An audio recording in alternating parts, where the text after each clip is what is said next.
You have no idea, absolutely no idea, what you are doing to yourself morning, noon, and night. Not by outward action, by the voice you entertain. The instant you awaken, before your feet even touch the floor, a sentence is already begun. There isn't enough. They overlooked me. This will never work. Thousands of these silent, deadly sentences storm through you every single day. They are not innocent thoughts.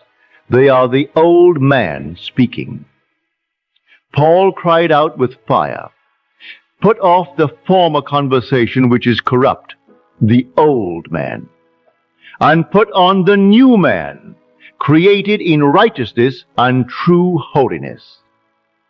This inner talking is Christ, your own wonderful human imagination, the very God who became you, that you may become God.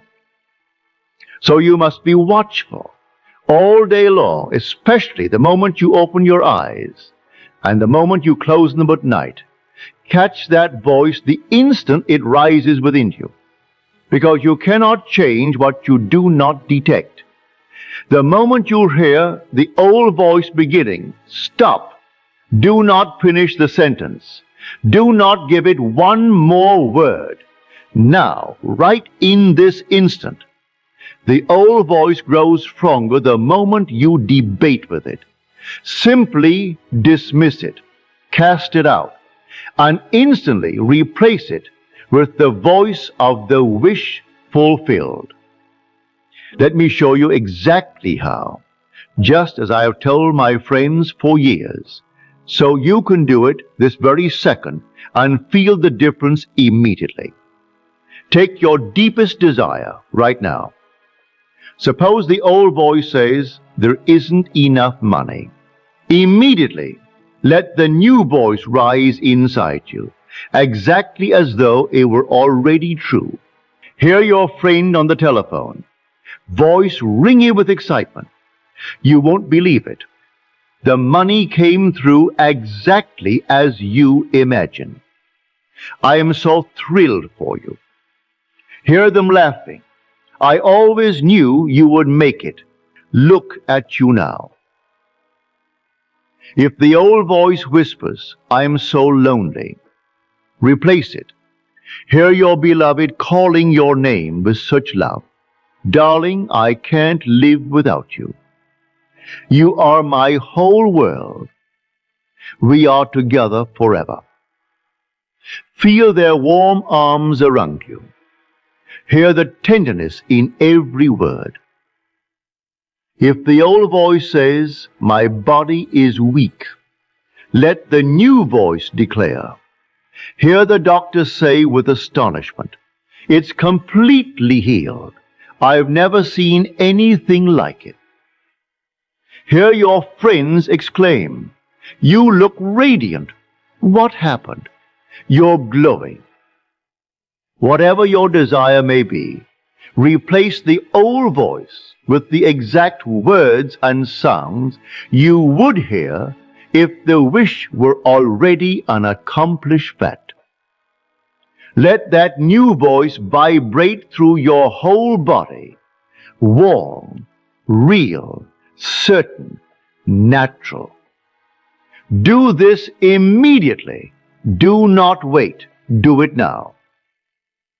Carry on all your inner conversations from the premise that it is already fulfilled, not hoping, not wishing, from it as though it is a present fact.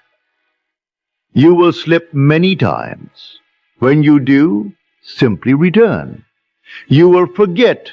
Return again. Keep returning. Stay with this fulfilled voice until it feels perfectly natural, until imagining the wish fulfilled requires no effort at all, just as easy and ordinary as breathing. When it feels that natural, the change has taken place inside you.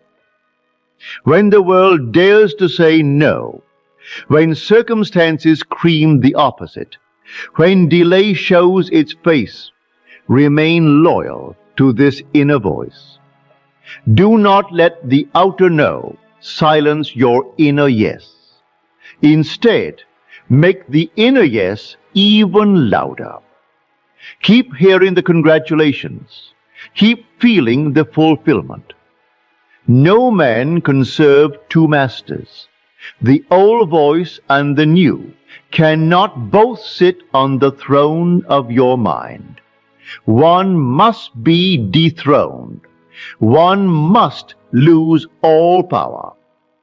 The one you choose to crown will become your entire world. No power in this world can stop you if you persist with the fulfilled voice. Choose. Choose right now. Because the voice you entertain is the self you become.